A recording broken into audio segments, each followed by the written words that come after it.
चलो बच्चों, हम लोग आज स्टार्ट करते हैं मोल कॉन्सेप्ट के अगले कॉन्सेप्ट पे आते हैं थोड़ा सा। तो देखिए, मोल इज इक्वल टू हमने बताया था वेट अपान पार्टिकल वेट होता है। पार्टिकल आपके क्या हो सकते हैं? पार्टिकल आपके हो सकते हैं एटम या मॉलिक्यूल, आयन, इलेक्ट्रॉन, प्रोटॉन या न्यूट्रॉन, कुछ भी हो सकता है।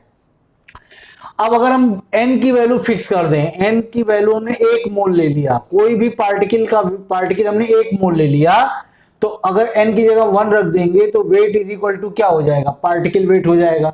इसका मतलब 1 मोल किसी भी पार्टिकल का weight of 1 mole particle is equal to particle weight होगा। जैसे अगर हमने पार्टिकल एटम लिया तो वेट ऑफ 1 मोल एटम, अगर वेट पार्टिकल हमने एटम लिया तो वेट ऑफ 1 मोल एटम क्या होगा? जैसे पार्टिकल वेट तो एटॉमिक वेट, मॉलिक्यूल होता तो मॉलिक्यूलर वेट, आयन होता तो आयनिक वेट, इलेक्ट्रॉन तो electronic weight, proton protonic weight, neutron neutronic weight, satanic weight. समझ गए? चलो ठीक है। देखो, तो अगर वेट ऑफ 1 मोल एटम है तो पार्टिकल वेट क्या होगा? एटम है तो एटॉमिक वेट हो गया। ऐसे ही वेट ऑफ 1 मोल मॉलिक्यूल अगर हम कर दें तो ये कितना हो जाएगा? मॉलिक्यूलर वेट हो जाएगा। वेट ऑफ 1 मोल आयन कर दें तो ये आयनिक वेट हो जाएगा। जैसे एग्जांपल लेते हैं, मान लीजिए हमने ऑक्सीजन एटम लिया, तो 1 मोल अगर ऑक्सीजन एटम लोगे तो इसका जो एटॉमिक वेट होगा वो कितना होगा? 16 होगा। तो 1 मोल ऑक्सीजन एटम, तो एटॉमिक वेट कितना हो गया? 16।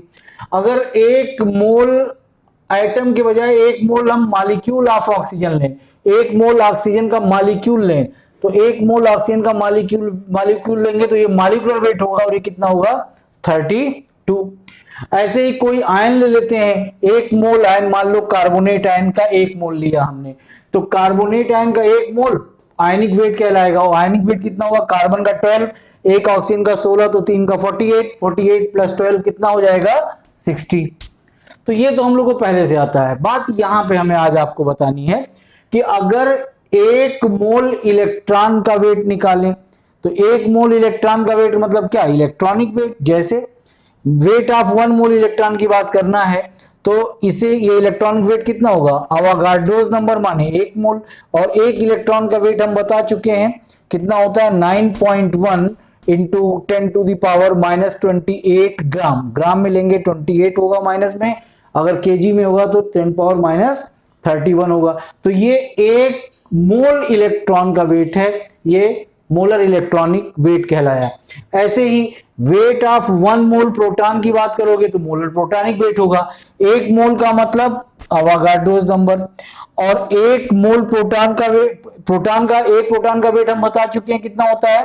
1.67 into 10 to the power minus 24 gram. ये 1 प्रोटॉन का वेट है और ये 1 मोल प्रोटॉन का वेट हो जाएगा। तो इसको जब मल्टीप्लाई करोगे जो वैल्यू आएगी वो मोलर प्रोटॉनिक वेट कहलाएगी। इसको जब मल्टीप्लाई करोगे अवोगाड्रोस नंबर को 1 इलेक्ट्रॉन के वेट से तो मोलर इलेक्ट्रॉनिक वेट कहलाएगा। ऐसे न्यूट्रॉन का भी मास हमने बताया था ऑलमोस्ट सेम होता है किसके? प्रोटॉन के मास के। तो अगर 1 मोल न्यूट्रॉन के वेट की बात करोगे तो मोलर न्यूट्रॉनिक वेट होगा, और वो हो जाएगा Avogadro's number into 1.67 10 to the power minus 24 gram. कहने का मतलब ये आपका 1 मोल इलेक्ट्रॉन का वेट हो गया, that is molar electronic weight. 1 mole proton का वेट हो गया molar protonic weight. 1 mole neutron का वेट हो गया मोलर न्यूट्रॉनिक वेट। क्या बेटा यहां तक बात समझ में आ गई? हाँ, तो जब इसमें हमने इसको 9.1 10 पावर माइनस 28 से मल्टीप्लाई किया तो ये जो वैल्यू आएगी 5.5 into 10 to the power minus 4। तो ये आपका ग्राम में आ जाएगा कि 1 मोल इलेक्ट्रॉन का वेट कितना होगा? तो इतना ग्राम होगा। अगर आप इसको मल्टीप्लाई करोगे तो ये अप्रोक्सीमेटली 1 ग्राम आएगा, ये भी अप्रोक्सीमेटली 1 ग्राम आएगा, क्योंकि प्रोटॉन का और न्यूट्रॉन का मास ऑलमोस्ट सेम होता है। तो बेटा फिर से मैं रिपीट कर रहा हूं, ध्यान से सुनो। Number of mole is equal to weight upon particle weight. Particle कुछ भी हो सकता है, पार्टिकल एटम होगा तो particle weight atomic weight, molecule होगा तो मॉलिक्यूलर वेट, आयन होगा तो आयनिक वेट, इलेक्ट्रॉन होगा इलेक्ट्रॉन का मोलर वेट हो जाएगा, एंड प्रोटॉन न्यूट्रॉन का मॉलिक्यूलर मास हो जाएगा। अब इस तरीके से हमने ये निकाल लिया। अब इसी के ऊपर हम लोग को कुछ क्वेश्चन करने हैं। तो क्वेश्चन, पहला क्वेश्चन लिखिए, चलिए मैं बोल रहा हूं, लिखिए calculate number of moles of electron, calculate number of moles of electron in 1 kg electron, in 1 kg electron. तो मैं ऊपर का रफ कर रहा हूं बेटा, 1 kg इलेक्ट्रॉन। अब ध्यान से देखिएगा, 1 kg इलेक्ट्रॉन की बात करने जा रहे हैं। तो देखो 1 kg इलेक्ट्रॉन की बात, आपको दिया गया इलेक्ट्रॉन का वेट है, वेट दिया गया 1 kg का मतलब कितना हो गया, 1000 ग्राम। इलेक्ट्रॉन का वेट दे दिया गया कि 1000 ग्राम इलेक्ट्रॉन है। तो आप ये बताइए इसमें कितने मोल इलेक्ट्रॉन है। तो भाई आप जानते हो n इज इक्वल टू क्या होता है, वेट अपान पार्टिकल वेट। तो अगर इलेक्ट्रॉन है तो ये weight upon molar electronic weight, molar electronic weight. Weight आपको ग्राम में दिया गया है 1000 और मोलर इलेक्ट्रॉनिक वेट आपका कितना है 5.5 10 टू द पावर -4। इसको आप कैलकुलेट कर लीजिएगा। तो कैलकुलेट करेंगे तो ये वैल्यू आएगी approximately 1.8 into 10 to the power -6, sorry plus ऊपर जाएगा तो ये 6 हो जाएगा। तो ये आया 10 टू द पावर -4। तो 5.5 इंटू 10 पावर -4 ये मोलर इलेक्ट्रॉनिक वेट हो गया और 1000 ग्राम दिया गया। हमने बताया था वेट पता तो मोल पता, तो वेट दिया गया है, इसका मोलर मास रख दिए और आपका मोल निकल आया। ठीक है, समझ में आया सबको। चलिए अगला क्वेश्चन लिखिए, calculate number of moles of proton, calculate number of moles of proton in 100 gram proton, in 100 gram proton. 100 gram proton में मोल निकालना है आपको, 100 ग्राम प्रोटॉन में आपको मोल निकालना है। तो देखिए अब की बार क्या दिया गया, वेट ऑफ प्रोटॉन कितना दिया गया बेटा 100 ग्राम, और पार्टिकल आपका क्या प्रोटॉन।